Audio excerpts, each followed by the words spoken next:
नमस्कार मंडळी, वर्षभरासाठी लाल तिखट कसं तयार करून आणायचं हे अगदी शॉर्टकटमध्ये मी तुमच्याबरोबर आज शेअर करणार आहे. 10 किलो इथे मिरची घेतलेली आहे. आता मी हे मिरची पावडर सेल करते. कांदा लसूण मसाला, हळद पावडर. जर तुम्हाला पाहिजे असेल तर स्क्रीनवर नंबर देते बरं का, कॉन्टॅक्ट करा, व्हॉट्सअपला मेसेज करा.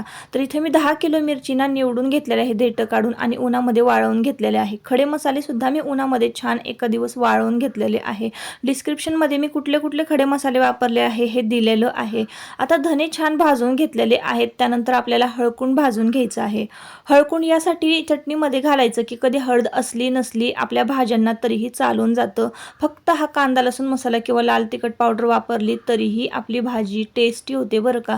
त्यानंतर हिंग घातलेला आहे आणि हिंग सुद्धा हळदीप्रमाणे खमंग भाजून घ्यायचं आहे.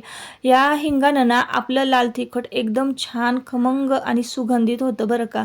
त्यानंतर त्रिफळ घातलेलं आहे राहिलेल्या तेलामध्ये. हिंग तळून राहिलेल्या तेलामध्ये त्रिफळ छान भाजून घ्यायचं आहे आणि त्यानंतर त्रिफळ सुद्धा काढून घ्यायचं. 1 मिनिटभर परतायचं आहे हे. आणि मग त्यानंतर पुन्हा एकदा आपल्याला त्याच राहिलेल्या तेलामध्ये ना धने भाजून घ्यायचे आहे.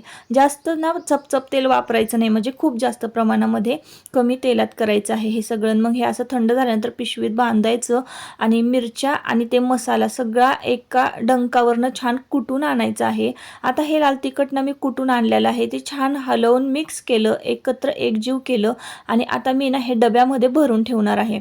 जर तुम्हाला मिरची पावडर, कांदा लसूण मसाला 100% प्युअर हळद पावडर जर पाहिजे असेल तर मला नक्की कॉन्टॅक्ट करा आणि मेसेज करा.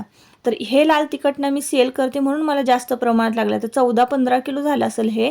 तर तुम्हाला जर पाहिजे असेल तर खूप कमी प्रमाणामध्ये तुम्ही करू शकता. चला भेटूया नेक्स्ट ब्लॉगमध्ये. बाय.